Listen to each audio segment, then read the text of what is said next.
कभी सोचा है इस देश में गरीब कौन है? सच्चाई ये है कि इसका कोई पक्का पता ही नहीं है। ये कह दिया जाता है कि देश के 73% लोग, जिनमें दलित, आदिवासी, पिछड़े वर्ग के लोग हैं, उनमें से ज्यादातर गरीबी में जी रहे हैं। लेकिन उनमें भी कितने समाजों में लोग कैसे जी रहे हैं, कितना कमा रहे हैं, उनकी जरूरतें क्या है, यही जानने के लिए जातिगत और आर्थिक गिनती की जरूरत है। बिहार में जातिगत गिनती में पता चला है कि वहां की गरीब आबादी के 88% लोग दलित, आदिवासी और पिछड़े वर्ग के हैं। जी हाँ, 88%। पता है गरीब तबके की मासिक आमदनी कितनी है? 6,000 रुपए से भी कम है। इसी आय में खाना, किराना, दवाई सब। सारे देश की आर्थिक और जातिगत गिनती हो तो लाखों दर्द भरी कहानियां मिलेगी।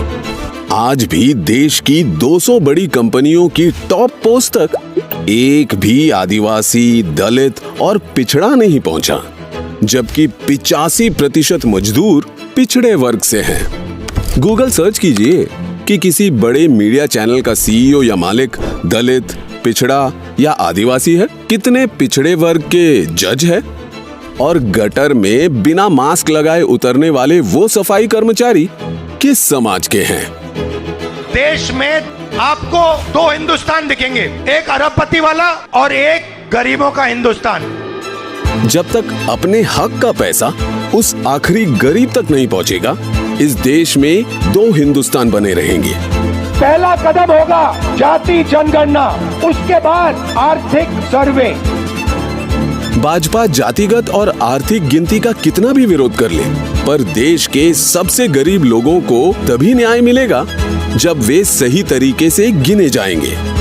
जब तक जातिगत गिनती नहीं होगी, तब तक सरकार को आपके रोटी, कपड़ा और मकान की फिक्र नहीं होगी। जातिगत गिनती से ही आपकी पढ़ाई, कमाई और दवाई की सही योजना बनेगी। किसान, मजदूर और प्रवासी कामगारों, अल्पसंख्यकों की असली हालत पता चलेगी। आपके वर्ग की, समाज की समस्याओं की गिनती होगी, तभी उनका हल निकलेगा। सही आरक्षण मिलेगा, सही हिस्सेदारी मिलेगी, हक मिलेगा।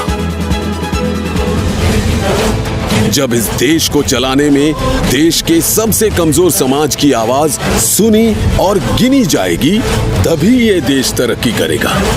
इसीलिए जातिगत गिनती के लिए आज ही बोलना होगा, जी खोल कर बोलना होगा, ताकि आपकी आने वाली पीढ़ियां आपकी ही तरह बिना गिनती, बिना हक के मुश्किल के अंधेरों में दम न तोड़ दें।